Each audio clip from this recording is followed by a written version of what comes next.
दोस्तों, अब तक हमने लास्ट मैन ऑन अर्थ में देखा कि एक अजीब सा वायरस फैलने की वजह से धरती पर सभी इंसान मारे जा चुके थे, लेकिन फिलिप नाम का एक आदमी पता नहीं कैसे जिंदा बच गया था, जो इस धरती पर बिना किसी साथी के अकेले रह रहकर परेशान हो चुका था। इसलिए वो अपने जीवन को खत्म करने का फैसला करता है। पर तभी उसकी मुलाकात होती है एक लड़की से जिसका नाम था कैरल। लेकिन अपने फिलिप को कैरल कुछ खास पसंद नहीं आती, पर क्योंकि धरती पर जनसंख्या को बढ़ाने की जिम्मेदारी इन दोनों की ही थी, इसलिए मजबूरी में फिलिप को कैरल से शादी करनी पड़ती है। लेकिन फिर कुछ दिनों बाद फिलिप को एक और लड़की मिलती है जिसका नाम था मेलिसा, जिसको देखते ही फिलिप उस पर लट्टू हो जाता है और उसके साथ सुहागरात मनाने की कोशिश करता है। लेकिन इसी बीच वहाँ पर टॉड नाम का एक बंदा कबाब में हड्डी बनकर आता है और मेलिसा फिलिप को छोड़कर टॉड से सेट हो जाती है। लेकिन अपना फिलिप भी हार नहीं मानता और तभी उसे दो और लड़कियां मिलती हैं जिनका नाम गैल और एरिका होता है, जिन दोनों के साथ अपना फिलिप एक साथ सुहागरात मनाने की कोशिश करता है। लेकिन उसकी किस्मत इतनी खराब थी कि उसका ये प्लान भी फ्लॉप हो जाता है और तभी उन लोगों की मुलाकात होती है बोरिस नाम के इस मुस्टंडे आदमी से, जिसकी पर्सनैलिटी और बॉडी देखकर सभी लड़कियां उस पर फिदा हो जाती हैं। लेकिन ये देखकर फिलिप को बोरिस से जलन होने लगती है और वो टॉड के साथ मिलकर उसे जान से मारने का प्लान बनाता है। जो बात जब बोरिस को पता चलती है तो वह उसे उठाकर ग्रुप से बाहर निकाल देता है। लेकिन फिलिप अकेला नहीं था,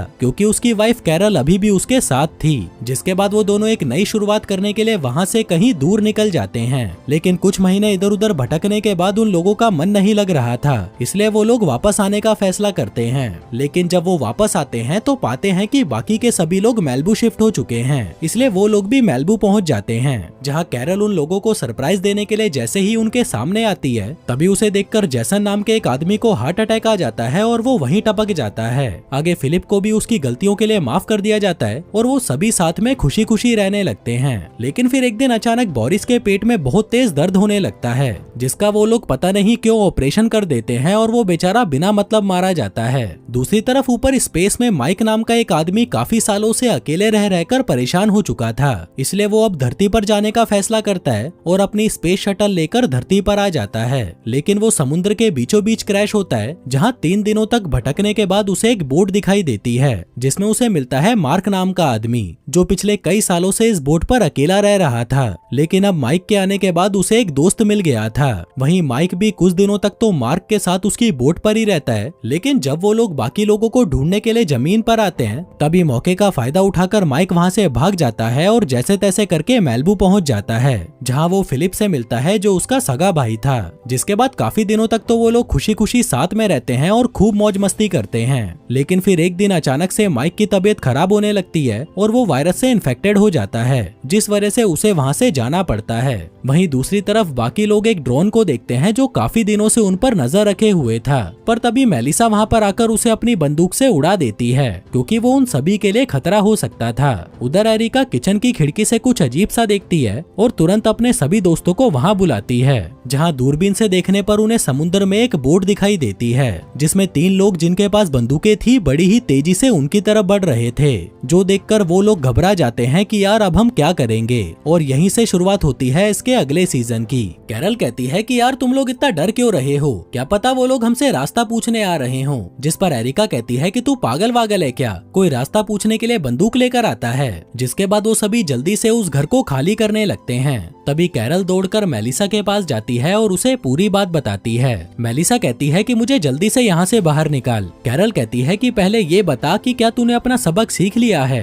वो कहती है कि हाँ सीख लिया है यार, अब मुझे जल्दी से बाहर निकाल। जिस पर कैरल उसे आजाद कर देती है। मेलिसा दौड़कर अंदर जाती है और अपनी छुपाई हुई बंदूक निकालती है। वहीं बाकी के सभी गाड़ी में बैठकर वहाँ से निकलने के लिए जैसे ही बाहर आते हैं तो वो देखते हैं कि उनका रास्ता इस काली वैन की वजह से ब्लॉक हो रखा है, जिसकी चाबी उनमें से किसी के पास नहीं थी। इसलिए वो दौड़कर दोबारा अंदर जाते हैं और पूरे घर में चाबी ढूंढने लगते हैं। लेकिन तब तक वो दूसरे लोग भी घर में घुस चुके थे, जिस वजह से वो लोग अब वहाँ से भागते नहीं बल्कि कुछ न कुछ हथियार उठाकर उनका मुकाबला करने के लिए इधर उधर छुप जाते हैं। इसी बीच टॉड को उस काली वैन की चाबी दिखाई देती है तो वह चुपके से उसे उठाने की कोशिश करता है, पर तभी एक बंदूक वाला आदमी उसे डरा देता है, जो कोई और नहीं बल्कि मार्क था, जिसने माइक को मारने की कोशिश की थी। इतने में बाकी लोग भी खड़े होकर पागलों की तरह चिल्लाने लगते हैं और तभी मेलिसा अपनी बंदूक लेकर वहाँ पर आती है और कहती है कि मैं मजाक नहीं कर रही, मैं मार दूंगी। और उनमें से एक आदमी को शूट कर देती है, जो देखकर मार्क और उसका साथी अपने हथियार डाल देते हैं। तभी जिस आदमी को गोली लगी थी वो अपना मास्क उतारता है और मेलिसा की तरफ देखकर कहता है कि हम तुम्हें यहाँ पर मारने नहीं बल्कि शांति कायम करने आए थे,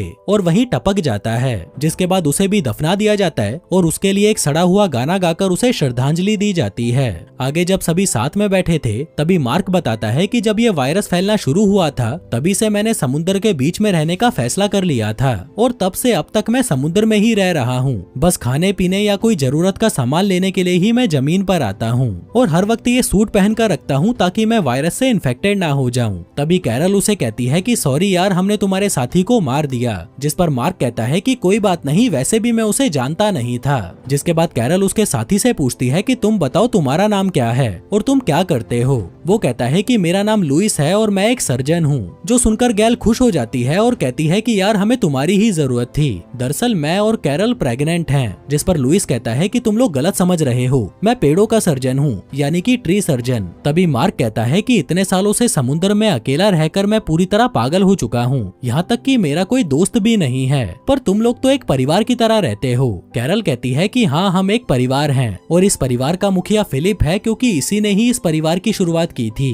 मार्क पूछता है कि क्या हम दोनों भी तुम्हारे परिवार में शामिल हो सकते हैं। कैरल कहती है कि ठीक है, हम इस बारे में सोच कर बताएंगे। फिलिप कहता है कि मुझे तो ये लोग अच्छे लग रहे हैं, बाकी तुम लोग बताओ तुम्हारा क्या ख्याल है। एरिका कहती है कि मुझे तो ये लोग बिल्कुल पसंद नहीं आए, जिस पर गैल भी उसी का ही साथ देती है। फिलिप कहता है कि मैं मानता हूँ कि इन लोगों का फर्स्ट इंप्रेशन खराब था, लेकिन जब कैरल पहली बार मुझसे मिली थी तो उसने भी मुझ पर बंदूक तान दी थी, और वैसे भी ये लोग डरे हुए हैं क्योंकि हमने इनके एक साथी को जो टपका दिया, इसलिए हमें इनको अपने परिवार में शामिल कर लेना चाहिए। जो बात सभी को सही लगती है तो फिलिप उन दोनों को अपने परिवार में शामिल कर लेता है। इसके बाद जब सभी वापस घर जा रहे थे तभी मार्क लुइस को रोककर कहता है कि देख भाई, हमें एक नई शुरुआत करने का मौका मिला है, इसलिए हम अपने राज को राज ही रखेंगे। दरअसल मार्क ने लुइस को बता दिया था कि कुछ हफ्तों पहले माइक नाम का एक एस्ट्रोनॉट उसके पास आया था, जिसको इसने जबरदस्ती अपना बंधक बनाने की कोशिश की थी, और मार्क नहीं चाहता था कि लुइस ये बात बाकी लोगों को बताए। आगे फिलिप मार्क को उसका कमरा दिखाता है जो उसे बहुत पसंद आता है।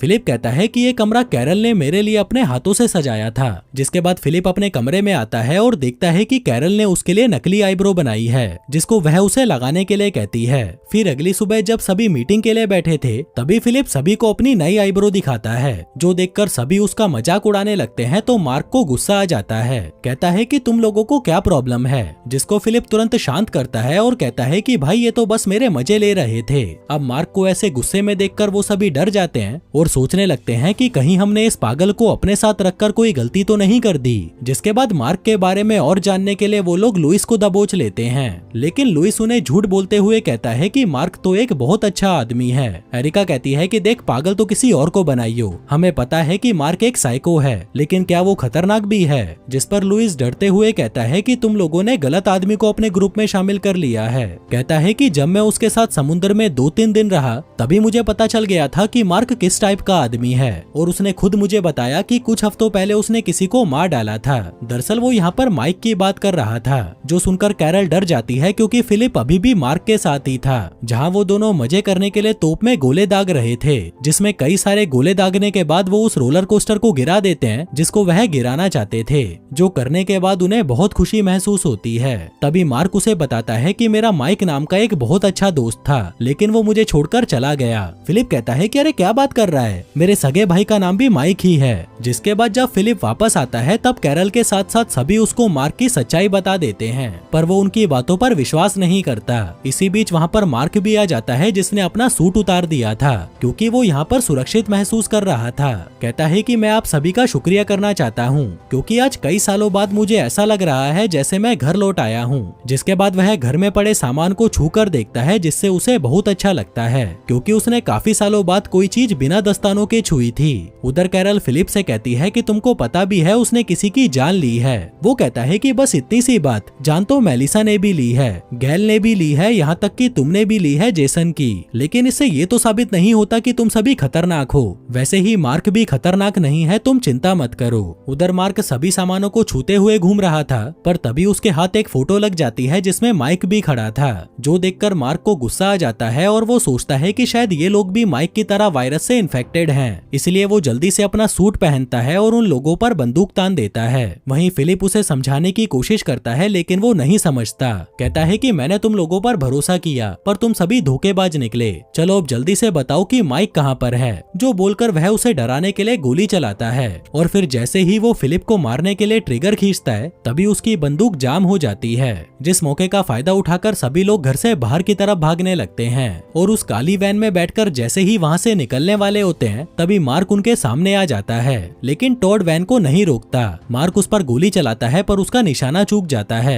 इतने में टॉड सलमान भाई की तरह उस पर गाड़ी चढ़ा देता है और उसे कुचलते हुए आगे निकल जाता है। फिर कुछ दूर जाने के बाद उन्हें एहसास होता है कि गाड़ी का फ्यूल खत्म हो रहा है, इसलिए वो वहीं पर बने एक घर में रुकने का फैसला करते हैं। टॉड कहता है कि शायद ऐसा भी तो हो सकता है कि मार्क मरा ना हो, सिर्फ घायल हुआ हो। कैरल कहती है कि मुझे नहीं लगता कि वो बचा होगा क्योंकि मैंने उसकी हड्डियां टूटने की आवाज सुनी थी। टॉड कहता है कि वो सब तो ठीक है पर ये भी तो हो सकता है कि सिर्फ उसके हाथ पैरों की हड्डियां टूटी हों। फिलिप कहता है कि नहीं भाई, ऐसा नहीं हो सकता क्योंकि जैसे तूने उसे सलमान भाई की तरह कुचला है ना, पक्का वो अब तक नरक पहुंच चुका होगा। लुइस कहता है कि फिर भी हमें सतर्क रहना चाहिए क्योंकि अगर वो बच गया तो साला हमारे पीछे जरूर आएगा। लेकिन फिलिप, जिसके दिमाग में गोबर भरा पड़ा था, उसे एक आइडिया आता है और वो ये देखने चला जाता है कि कहीं मार्क जिंदा तो नहीं है। लेकिन वहाँ जाकर वो देखता है कि मार्क मरा पड़ा है। फिलिप कहता है कि देख भाई, हम दोनों ने साथ में बहुत अच्छा समय बिताया और तूने मेरे भाई को भी मारने की कोशिश की, लेकिन इसका मतलब ये तो नहीं कि तुझे अच्छे से दफनाया ना जाए। जो कहकर वो उसे उठाकर कूड़ेदान में फेंक देता है।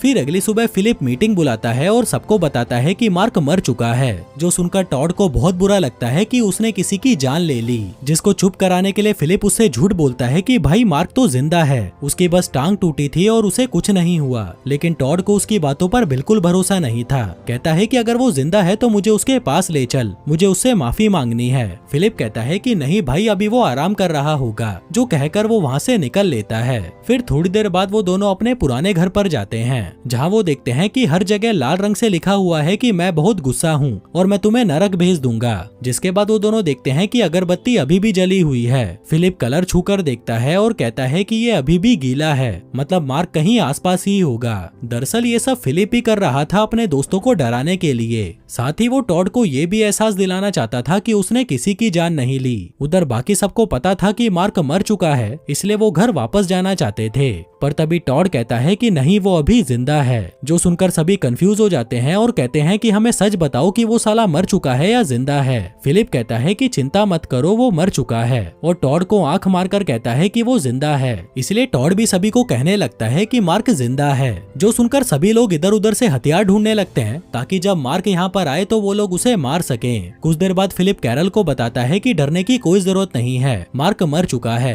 वो बस टॉड को बुरा ना लगे इसलिए मैंने उससे झूठ बोल दिया था। जो सुनकर कैरल खुश हो जाती है कि फिलिप अपने दोस्तों की कितनी परवाह करता है। जिसके बाद फिलिप सबको यकीन दिलाने के लिए कि मार्क मर चुका है, कूड़े कचरे से उसका पुतला बनाता है और सभी के सामने उसे मारने का नाटक करता है। जो देखकर लुइस उसके पास आता है और कहता है कि हमें पागल मत बना, बस ये बता दे कि वो मर चुका है या नहीं। फिलिप कहता है कि हाँ, वो मर चुका है। लुइस पूछता है कि फिर तूने हमसे झूठ क्यों बोला। वहीं टॉड समझ जाता है कि इसने झूठ क्यों बोला और साइड में जाकर रोने लगता है। जिसको चुप कराने के लिए फिलिप उसके पास जाता है। कहता है कि सॉरी भाई, मैंने तेरे लिए झूठ बोला था। टॉड कहता है कि कोई बात नहीं, तू ही मेरा सच्चा दोस्त है क्योंकि तूने ये सब मेरे लिए किया। जिसके बाद वो उन सभी को अपने पुराने घर पर ले जाता है और कहता है कि ये सब भी लाल रंग से मैंने ही लिखा था। तभी कैरल खिड़की से बाहर देखती है और फिलिप से पूछती है कि क्या तुमने उसका जहाज भी डुबा दिया था। जो देखकर वो घबरा जाता है और दौड़कर उस कूड़ेदान की जगह पर पहुंचता है जहां पर उसने मार्क को फेंका था, लेकिन अब वो वहां पर नहीं था। फिलिप कहता है कि दोस्तों, शायद वो हरामी सच में जिंदा है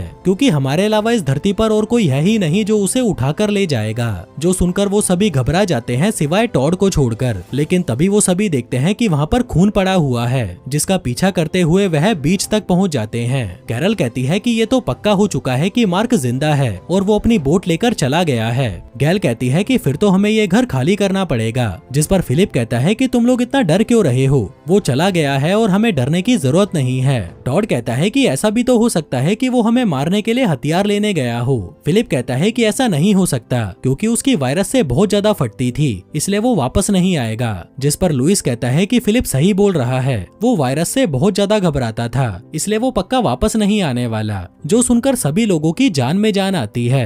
लेकिन फिलिप को अभी भी लग रहा था कि शायद वो वो वापस आ सकता है, इसलिए वो पूरे घर में मछलियों वाला सिक्योरिटी अलार्म लगा देता है। उधर मेलिसा भी घर के बाहर कैंप लगाकर पूरी निगरानी रख रही थी। जिसके बाद रात को जब सभी डिनर कर रहे थे तभी फिलिप वहाँ पर सूट पहनकर आता है और सभी को डरा देता है। कहता है कि मैं यहाँ तुम्हारा डर निकालने आया हूँ और मैं तुमको मार्क से लड़ने की ट्रेनिंग दूंगा। जिस पर लुइस कहता है पर तू ये करेगा कैसे? फिलिप कहता है कि चल तू मार्क बनकर मुझ पर हमला कर, फिर देख मैं तुझे कैसे धूल चटाता हूँ। जिसमें फिलिप उस पर टेजर गन से हमला कर देता है, लेकिन फिलिप को उसका करंट बंद करना नहीं आता था, इसलिए लुइस अभी भी वहीं पड़ा झटके खाता रहता है। फिर रात में जब फिलिप और कैरल टाइम पास कर रहे थे कि तभी उनका अलार्म बजता है, जिस पर मेलिसा भी अपनी गन लोड करके सभी के साथ मिलकर उनकी तरफ बढ़ने लगती है। लेकिन वहाँ पर मार्क नहीं बल्कि गैल थी, जिसे देखकर वो लोग सोचते हैं कि अगर ऐसा ही चलता रहा तो एक ना एक दिन हम लोग अपने ही किसी को ठोक देंगे। तभी कैरल कहती है कि मेरे पास एक आइडिया है, क्यों ना हम पूरे घर में सीटी बजाते हुए चलें, ताकि सबको पता रहे कि घर में सिर्फ हम लोग ही हैं। मेलिसा कहती है कि मेरे पास एक और अच्छा आइडिया है, क्यों ना हम पूरे घर में कुल्हाड़ी टांग दें, ताकि जब भी मार्क यहाँ पर आएगा वो कुत्ते की मौत मारा जाएगा। जो आइडिया बहुत ही खतरनाक था, इसलिए उन सभी को कैरल का आइडिया ही सही लगता है। जिसके बाद वो सभी अगले दिन से गले में सीटी पहनकर घूमने लगते हैं। उधर लुइस का कोई दोस्त नहीं था, इसलिए फिलिप उससे दोस्ती करने के लिए उसे समुद्र के किनारे ले जाता है। जो सब देखकर बाकी के लोग खुश होते हैं कि फिलिप कितना अच्छा इंसान है। तभी मेलिसा वहाँ पर आती है और पूछती है कि ये दोनों समुद्र के किनारे क्या कर रहे हैं, और तुरंत सीटी बजाकर उन्हें वहाँ से हटने के लिए कहती है। और जैसे ही वो दोनों वहाँ से दूर जाते हैं तभी वहाँ एक जोरदार धमाका होता है। जिसके बाद मेलिसा सभी से कहती है कि ऐसे ही बिना पूछे इधर उधर मत घुमा करो, क्योंकि मैंने यहाँ पर लैंड माइन्स बिछा रखी हैं, ताकि अगर मार्क यहाँ पर आए तो उसका काम तमाम हो जाए। जो सब देखकर लुइस कहता है कि बस बहुत हो गया, मैं यहाँ से जा रहा हूँ। फिलिप कहता है कि यार तू पागल वागल है क्या, तुझे बीच पर नहाने को नहीं मिला इसलिए तू यहाँ से जा रहा है। लुइस कहता है कि नहीं वो बात नहीं है साली, ये जगह ही मनहूस है, बीच पर लैंड माइन्स लगी हैं, घर के अंदर गंदा सा अलार्म लगा हुआ है और हम सभी लोग अपने गले में अजीब सी सीटियां पहनकर घूम रहे हैं। भला हम लोग यहाँ पर हैं ही क्यों जब मार्क कभी भी आकर हमें मार सकता है। ये पूरी दुनिया हमारी है और हम कहीं भी जाकर रह सकते हैं। फिलिप कहता है कि देख भाई, तू यहाँ पर सिर्फ 5 दिन पहले आया है इसलिए तू कहीं भी जा सकता है, लेकिन हम यहाँ पर काफी टाइम से हैं और इस घर से हमारी यादें जुड़ी हुई हैं। यहाँ पर हमने सब कुछ देखा है, बहुत कुछ सहा है, हम साथ में हंसे हैं, साथ में रोए हैं, इसलिए हम इस जगह को छोड़कर कहीं नहीं जाने वाले। इसके बाद सभी डिनर टेबल पर होते हैं जहाँ सभी डरे हुए थे। फिलिप कहता है कि मुझे किसी की आहट महसूस हो रही है। तभी गलती से एक चम्मच नीचे गिर जाता है तो सभी लोग चिल्लाने लगते हैं। उधर कैरल भी कुछ लेने के लिए जाती है तो सीटी बजाते हुए जाती है। उन लोगों के मन में इतना डर बैठ चुका था कि वो सभी रात को आंखें खोलकर सोते हैं। तभी अचानक धमाकों की आवाज आने लगती है और चारों तरफ गोलियां चलने लगती हैं, जो सुनकर सभी दौड़कर बाहर आते हैं। लुइस भी उसी तरफ आ रहा था तो एरिका को लगता है कि मार्क आ गया, इसलिए वह उस पर कुल्हाड़ी फेंककर मारती है, जिससे वह बाल बाल बचता है। वो बताता है कि समुद्र की लहरों की वजह से लैंड माइन्स एक्टिवेट हो गई थी, जिसकी वजह से गाड़ियों के अलार्म भी बजने लगे और उस पागल मेलिसा को लगा कि मार्क आ गया, इसलिए वह अंधाधुंध गोलियां चलाई जा रही है। तभी फिलिप कहता है कि देखो मैंने कहा था ना कि डरने की कोई जरूरत नहीं है, तुम लोग फालतू ही इतना डर रहे थे, चलो अब सोने चलते हैं। लेकिन सोना तो दूर, अब वो लोग यहाँ पर रुकने को भी तैयार नहीं थे। जिसके बाद अगली सुबह उठकर फिलिप अपनी सभी मछलियों को एक एक करके गुड बाय बोलता है। उधर कैरल भी अपनी बनाई हुई पेंटिंग को देखती है और इस घर की यादों को फिर से ताजा करने लगती है। वहीं टॉड भी अपना सामान पेटी में पैक करने लगता है और एरिका जेसन को याद करते हुए अपनी बहुत सारी दारू की बोतलों के साथ उसके पुतले को भी पैक कर लेती है। आखिर में वहाँ उनके जितने भी साथी मारे गए थे वो उन सभी को श्रद्धांजलि देने जाते हैं और फिर उस जगह को छोड़कर किसी अच्छी जगह की तलाश में वहाँ से निकल जाते हैं। अब दोस्तों वो लोग यहाँ से कहाँ जाएंगे और इस एडवेंचर में उनके साथ और क्या क्या कांड होने वाला है और क्या मार्क उनसे बदला लेने वापस आएगा या नहीं, वो सब हम देखेंगे अगले एपिसोड में। धन्यवाद।